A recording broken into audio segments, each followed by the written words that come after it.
Shalom, salam sejahtera bagi kita semua, ibu bapak, saudara-saudari, sobat BSJD yang dikasihi dan berbahagia di dalam Tuhan kita Yesus Kristus dimanapun berada. Pada saat ini saya akan menyampaikan renungan firman Tuhan yang terdapat dalam kitab Ayub pasal 19 ayat 25-27. Tetapi aku tahu penebusku hidup, dan akhirnya ia akan bangkit di atas debu.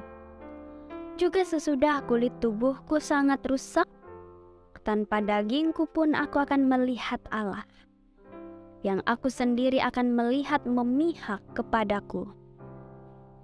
Mataku sendiri menyaksikannya, dan bukan orang lain. Hati sanubariku merana karena rindu. Tema renungan kita hari ini ialah bertemu Allah dalam situasi yang sulit. Ibu bapak, saudara-saudari, manusia pasti pernah merasakan kesulitan dalam hidupnya. Kesulitan dengan tingkat yang berbeda-beda. Seringkali ketika manusia diperhadapkan dengan kesulitan bahkan penderitaan, muncul pertanyaan, mengapa kesulitan ini menimpa aku? Ketika orang yang berlaku kejahatan ditimpa celaka, mungkin dianggap hal yang wajar sebagai ganjaran dari kejahatan yang dilakukan. Tetapi bagaimana dengan orang benar yang ditimpa celaka? Nas hari ini menghantar kita kepada manusia yang bertemu dengan Allah dalam situasi yang sulit. Ayub, laki-laki yang baik kelakuannya dan hidup dengan makmur. Betapapun banyak hartanya, ia berdiri di pihak Allah, hidup dengan benar dan adil di hadapan Tuhan. Suatu hari ia ditimpa kecelakaan, anak-anaknya meninggal, kedudukan dan hartanya habis, bahkan ia menderita sakit. Di hadapan kesusahan yang menimpa Ayub, ia tidak melihat jalan keluar selain maut. Di masa lalu ia diberkati dan dilindungi begitu luar biasa oleh Allah. Seorang ayah yang berjaya dan bahagia. Ia bahkan menolong para janda, anak yatim, orang buta, lumpuh, dan orang-orang sengsara. Ia bagaikan bapa bagi mereka. Namun saat itu ia menjadi sengsara, duduk pada golongan terendah dalam masyarakat, menderita dan ditinggalkan. Dia mencari arti penderitaan. Sahabat-sahabatnya mengatakan bahwa itu semua akibat dari dosa yang diperbuat Ayub. Sebenarnya, sahabat-sahabat Ayub ingin menolong dan menghiburnya. Tetapi mereka terikat kepada ajaran yang mereka anut, bahwa penderitaan adalah upah dosa.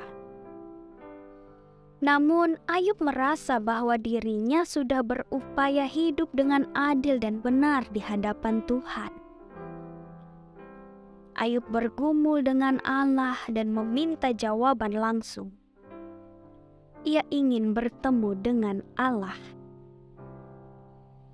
Ayub tidak mengatakan bahwa dirinya tidak berdosa, tetapi dalam hidupnya ia berusaha bertindak benar dan adil.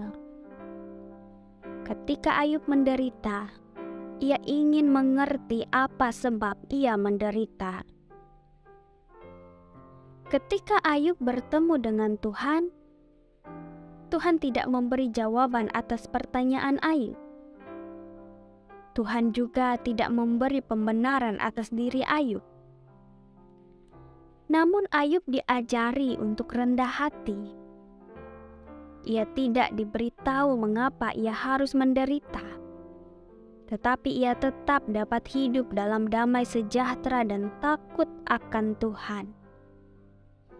Tuhan mengajarkan bahwa dalam kondisi baik ataupun buruk, tetap percaya kepada hikmat Tuhan. Karena manusia tidak dapat menentukan tindakan penciptanya. Ibu bapak saudara-saudari, kita yang hidup pada masa kini juga sering bertanya, mengapa Allah mengizinkan penderitaan terjadi? Tetapi dari Ayub kita belajar bahwa kita tidak dapat meminta pertanggungjawaban Allah. Kita hanya tahu bahwa Allah memberikan kita hidup dan berkat. Ia yang akan meniadakan kuasa-kuasa jahat. Kita diajak berjuang dalam keterbatasan kita sebagai manusia dengan berpegang teguh padanya. Sama seperti Ayub yang bergumul dengan Allah, ia bertanya, mengeluh, bahkan menuduh, tetapi tidak pernah melepaskan diri dari Allah.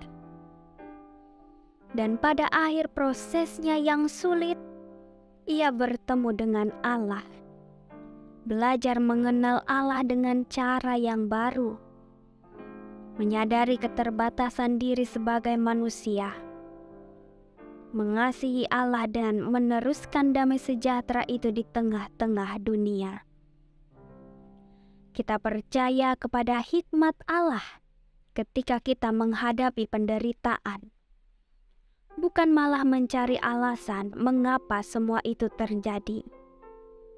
Bukan mencari arti masa lalu, tetapi memandang pada masa depan di mana Allah akan datang dan menjadi penebus. Kita percaya bahwa sesungguhnya Allah itu adil dan peduli. Ia tahu apa yang dilakukannya. Amin untuk firman Tuhan. Mari kita berdoa. Tuhan Yesus, kami berterima kasih untuk kesempatan yang Tuhan berikan, mendapat kekuatan, menikmati nafas kehidupan, bahkan turut serta menyatakan kasih di tengah keluarga bahkan umat manusia. Kami bersukacita ya Tuhan, firman-Mu adalah sumber hidup kami, kekuatan bagi jiwa kami. Kami kuat dan bersemangat karena Tuhan beserta kami. Tolonglah kami ya Tuhan untuk mampu mengatasi rasa takut, rasa khawatir akan pergumulan hidup. Kami yakin bahwa Tuhan kami lebih besar dari setiap perkara yang Tuhan izinkan terjadi dalam hidup kami. Hikmat Tuhan yang memampukan kami untuk berjuang dengan mengandalkan Engkau.